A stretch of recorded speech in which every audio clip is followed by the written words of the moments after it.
বর্তমান পরিস্থিতিতে দেশবাসীকে শান্ত থাকার আহ্বান জানিয়েছেন প্রধান উপদেষ্টা অধ্যাপক ডক্টর মোহাম্মদ ইউনূস। তিনি বলেছেন, ছাত্র জনতা এবং হিন্দু মুসলিম সহ জাতি ধর্ম নির্বিশেষে সকলকে ঐক্যবদ্ধ থাকতে হবে।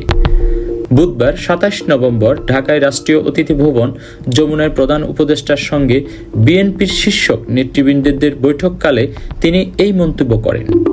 বৈঠক শেষে প্রধান উপদেষ্টার প্রেস সচিব শফিকুল আলম গণমাধ্যমকে বলেন, অধ্যাপক ডক্টর মোহাম্মদ ইউনূস দেশবাসীকে শান্ত থাকার এবং জাতীয় ঐক্যের বার্তা দিয়েছেন ও জাতীয় ঐক্যের বিষয়টি উঠে এসেছে বলে জানান শফিকুল আলম।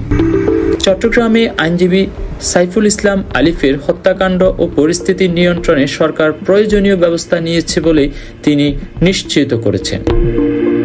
এদিকে Chattogram metropolitan police CMP Saiful Islam হত্যাকাণ্ডের সন্দেহভাজন ৬ জন সহ ৩৩ জনকে আটক করেছে। এছাড়াও সংঘর্ষ ও হামলা ঘটনায় ২১ জন এবং আওয়ামী লীগ ও ছাত্রলীগের ৬ সদস্যকে দেশীয় অস্ত্রসহ আটক করা হয়েছে। বৈঠকে বিএনপির প্রতিনিধির মধ্যে ছিলেন দলটির মহাসচিব মির্জা ফখরুল ইসলাম আলমগীর, স্থায়ী কমিটির সদস্য মির্জা আব্বাস, নজরুল ইসলাম খান, আমির খসরু মাহমুদ চৌধুরী ও Salahuddin Ahmed. Desk report, world vision.